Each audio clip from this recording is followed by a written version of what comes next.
There are no words at this point for this chap. I'm reminded of 1993 Ayrton Senna.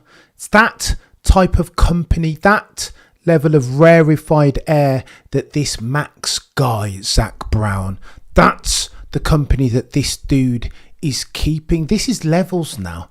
I feel like I'm privileged to be alive, to witness, to behold the greatness that is Maximilian Verstappen. This is 2021 Lewis Hamilton level performance. P20 chat to P3. What are we doing here? This was impossible. If you rewind 24 hours ago and tell me that Max is going to start from the pits and finish in P3, breathing fire down the neck and the gearbox, therefore, of one Kimi Antonelli, I would have told you that you're having a laugh. This is madness. Even Max can't do impossible things. But yet again, this dude is metronomic in his greatness. They always say of the best sports, no, the greatest sports stars, that the difference between them and the very good ones is their ability to extract the best out of themselves when it matters most, in the pressurized circumstance, in the fourth quarter, when all is on the line. Mention no name, the championship of the drivers' variety. They gave him a dodgy car yesterday, didn't they? Red Bull messed up the ride height of it. They did the exact same thing in 2022 at the equivalent fixture in Interlagos. But what are they doing now? They fixed the car. They broke Parc Fermé regulations. And then you see what Maximilian Verstappen can do. Now, the naysayers will say that that's a God tier car, that was the fastest on the grid today. Well, they weren't saying that about Lewis Hamilton in 2021 when they broke Parc Fermé and gave him a power unit, a brand new one, were they? This dude is out of this world. I don't understand. There are no words to convey the level at which this dude is operating. All heads must bow, all tongues must confess. And you know what? For me, it's not just about the speed. It's about this dude's ability to deliver in a way that's consistent. It's not easy to thread the needle through the pack from P20, suffer a puncture, come in and bin off the white labelled hard compound tyres and put another set of mediums on and go again. This dude looked at some point like he was going to win the race with barely a virtual safety car in sight. That is levels. He's operating on a different plane. And when we have the conversation under the aegis of the Drivers' Championship, that sadly for Lando going forward, as brilliant as that chap was this weekend, will be the hurdle at which he falls. People will always say now, if Max had the orange car, then what would he do to Lando or Oscar? He'd be a gazillion points down the road if we're playing hypothetical games. He makes it look easy, this Max Verstappen fella. I say again to you, I present my supposition as follows. That dude is not of this world. He makes impossible things look as near as makes no difference. Routine. And I am in awe. As a guy who's been watching F1 as near as makes no difference 1,000 gazillion years, this sort of thing comes along rarely. It's Lewis and it's Ayrton Senna. It's Michael Schumacher. It looks and it feels different.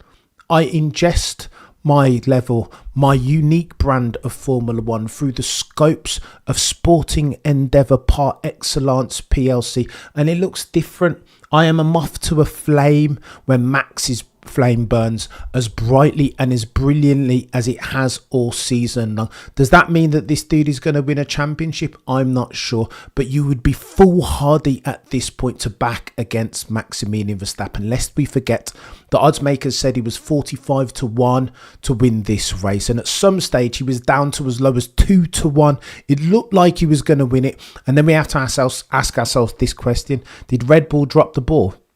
Would have Christian Horner led Red Bull have left Maximilian Verstappen out and played all their hands, paced all their chips on the 25 points? Surely they made a mistake.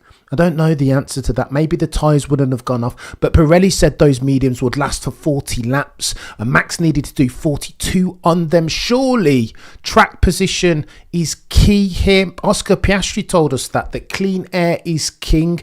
Leave him out and let them overtake him. You saw how much speed Max had on Antonelli in the dying embers of the race. Still couldn't get it done. There is yet and still a delta that you need, and it's material if indeed you're going to make and stick a move at Interlagos. It's too many low minimum speed corners, long duration through sector 2, ergo difficult therefore to make an overtaking manoeuvre. Oh, and by the way, listen, I'd love to come to you guys and disparage Lando Norris. I would love to. I would love to talk about how this dude isn't fit for purpose, that he's not a champion. Look at him on British Vogue. Look at him saying in that article, that interview, that his priorities will always be living a good life and enjoying himself over and above winning championships. And that's not the altar at which I ingest my F1 champions. I expect my F1 champions to be cut from their cloth. The Schumachers, the Fangios, Ayrton Sennas, even a Sebastian Vettel. I want them to be like them, fire-breathing dragons who will stop at nothing to win a race and therefore a championship. But Lando isn't that. I can't disparage Lando Norris. I retire all the monikers on this, the 19th of the 11th, 2025. I've got to put some respect on Lando Norris's name. Of course, that dude was good. He was brilliant, has been brilliant over the past 4 races. Everything that we challenged that dude to do, get good starts, he's gone away and done it. Deliver in the dying embers of Q3 as if your life depends on it. Tick, tick. He's gone away and he's answered those questions. He's handing Oscar Jack Piastri's AWS to him now, and that's got to stand for something. I would love to come here and disparage Lando Norris, but I cannot. He leaves me with no ammo. I've got to salute him. I've got to doff my cap to Lando Norris's performance. He did everything this race weekend that he would need to. I'd said pressurised circumstance in quali and you will see Lando Norris crumble, and he did not. I saw him on the bloody podium getting booed again at the altar of a perceived favouritism. Lest we forget, Monza got a bit techier than techie things, did it not? 5.9 seconds in the pit stop. Oscar Piastri invert positions. Qualifying we know already. There is perception, and that is reality for so many F1 fans around the world, that Lando Norris is a Nepo baby. That Zach Brown, for him, he will see Lando Norris as his prodigal son. We've talked about Mens Rea and Actus Reus. There is a difference. Does Zach Brown want Lando Norris to win a championship? You bet your bottom dollar he does. 1,000 billion%. Is he doing anything substantively to put his thumb on the weighing scales of competition? Who the fudge knows? But again, Sagan's standard dictates that if you're going to say these things, these crazy claims, that extreme things like this demand that you put forth extreme evidence. And I have no evidence to support those claims. I'll tell you what else. Seeing Lando Norris on the podium after such a performance, Easy G, getting booed roundly because of Zach Brown and the way that they've conducted their activities, leaves me feeling sad. My heart breaks seeing Lando Norris there on the podium, almost in tears after what was a god-tier performance. Lando Norris did that, ladies and gentlemen of the F1 jury, and I would say therefore that he doesn't need to get booed. Indeed, he demands respect. I and you and we need to therefore put some respect on Lando Norris's name after what he did. Forget what he said. Yeah, he said, I've stopped listening to people, I've dialed out of social media, I'm focusing on the here and now. That he's wanting to obtain and keep his flow state at every single juncture, and props to him. But does he deserve to be booed for that? I would put forth as my principal supposition, absolutely not. As much as Max just proved that he's the best driver in F1. In the end, he needs to win them all, and he hasn't. I'm already preparing for the 33. It's going to get techie over the next couple of races, mate.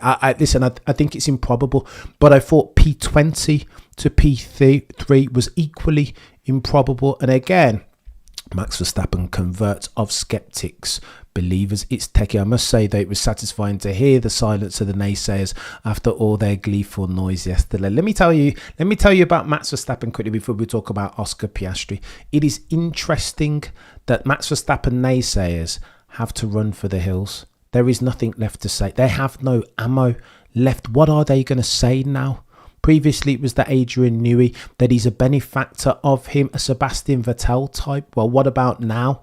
Wrestling a car that wasn't good on Saturday to P3 on... I'm telling you, this is unprecedented settings from Maximilian Verstappen. And I think all heads must bow and now all tongues must confess that Maximilian Verstappen must be one of the greatest, lest you wish to be an abbot of unreason, of course. So John, you're a legend. My logical brain is telling me it's an uphill battle for Max, but my heart tells me Max can still pull it out. I refuse to submit until he's mathematically out of it. Here's what needs to happen if you're a Max Verstappen fan come evangelist. He will need fortuitous circumstance, and some will argue that he's earned that at the altar of performances like today, Saudi Arabia, the British Grand Prix qualifying to, and Suzuka, for he is the difference, outperforming in inverted commas the car. Oh, and by the way, I've got to talk about Kimi Antonelli and Oscar Piastri. Oscar Piastri had to make that move,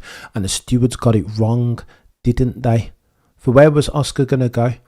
He lost control of the car because of a cheeky outbraking, locking his tyres. I'm not sure that but for Kimi Antonelli sandwiching him, squeezing him onto the apex of turn one, that Oscar Piastri doesn't make the turn without any outbraking himself and locked wheels and tyres. It'll get techier than techie things for Oscar Piastri, because again it feels like he's rounded third base. I'm not sure that he's out of the worst of it as far as his trough period, and he'll need to be, because Lando Norris looks like he has the championship in one hand as we go into the final three races of the championship. Salute to Lando Norris, he did super well there, but Maximilian Verstappen sadly will take the plaudits, as me and you and we are a moth to an excellence of the sporting endeavour variety flame. And Maximilian Verstappen, yet again this year, for the umpteenth time, have proved that there is Max Verstappen and then there is the rest. I don't think there is anyone potentially in history that could have done what he did today in that car. Sons and Ayrton Senna in the early 90s, and maybe a Sir Lewis Carl Davids and Hamilton, mention no names. 2021 Brazil, incredible settings. What a time to be a privileged F1 fan. Indeed, some might say that this is peak F1, especially when you consider the extent to which Maximilian Verstappen is outperforming all and sundry. We roll, we move forward into the final three races, and Maximilian Verstappen, as far as he's concerned, and F1 and Lando Norris, a rising competitive tide, a rising Max Verstappen tide floats all F1 boats. Oh, the humanity.